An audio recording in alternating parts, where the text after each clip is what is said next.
Vous ne devinerez jamais sur qui je suis tombé. Arthur de Mongeau.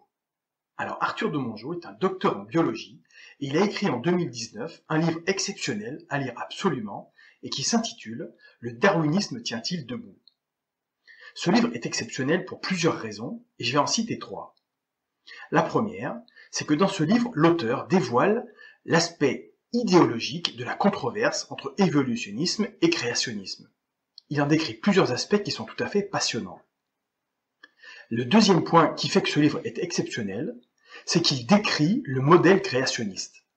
En fait, nos amis évolutionnistes connaissent très peu ce modèle, qui dit que la Bible décrit simplement les événements tels qu'ils se sont passés, avec une création directement par Dieu et séparément des différentes familles d'organismes, suivi d'un déluge qui a créé l'immense majorité des fossiles que nous retrouvons aujourd'hui, et qui a également perturbé les différents écosystèmes, ce qui a conduit à des espèces relativement différentes du monde antédiluvien, avec notamment des caractéristiques comme le fait qu'elles sont relativement plus petites.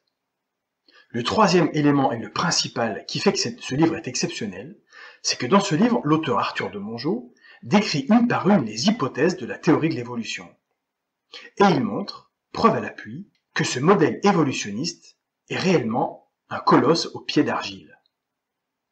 Et dans les pages 352 à 355, c'est un livre qui fait 400 pages, eh bien l'auteur recense un certain nombre d'observations importantes. Et alors que je vais en citer un certain nombre, demandez-vous si ces observations correspondent plus au modèle créationniste ou au modèle évolutionniste. Fait numéro 1, aucune apparition d'une nouvelle famille d'organismes n'a jamais été observée par aucun être humain. Fait numéro 2, l'analyse du registre fossile fait apparaître une grande stabilité des formes de vie. Les différentes formes de vie apparaissent soudainement, brusquement, sans précurseur, n'évoluent quasiment pas, puis en général disparaissent brusquement. Fait numéro 3, lors de l'explosion cambrienne, 35 phylums sont apparus brusquement, ainsi que de grands groupes d'animaux. Observation numéro 4, nous ne disposons pas de lignée évolutive claire et indiscutable. Observation numéro 5, de nombreux organismes que l'on retrouve à l'état de fossiles sont encore vivants aujourd'hui et n'ont quasiment pas évolué. C'est le cas du fameux sélacanthe, qui est supposé dater de plusieurs centaines de millions d'années. Observation numéro 6, les expériences menées en laboratoire pour tenter de faire évoluer les organismes n'ont jamais produit la moindre complexification de ces organismes. Fait numéro 7, la sélection artificielle menée par les éleveurs, et pourtant bien plus puissante que la sélection naturelle, n'a jamais conduit non plus à la moindre complexification des espèces.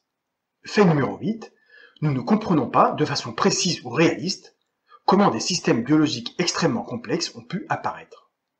Observation numéro 9, les formes de vie simples, jusqu'à preuve du contraire, n'existent pas.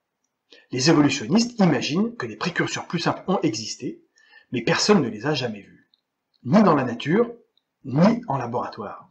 Fait numéro 10, il existe dans chaque famille d'organismes des gènes qu'on appelle orphelins.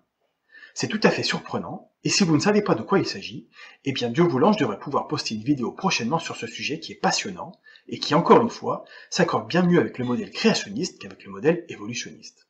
Fait numéro 11, les espèces comportent souvent des gènes qui sont absents d'espèces très proches génétiquement, mais présents dans des espèces beaucoup plus éloignées génétiquement.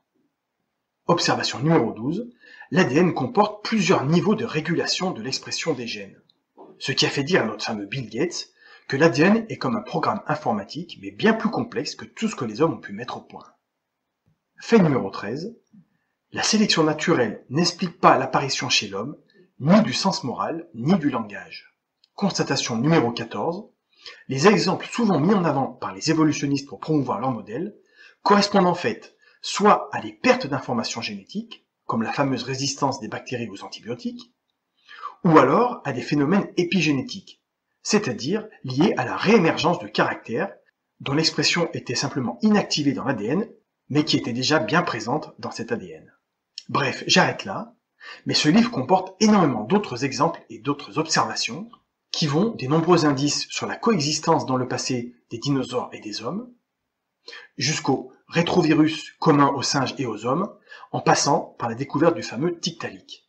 Et inexorablement, l'auteur constate que ces observations pointent vers le modèle créationniste.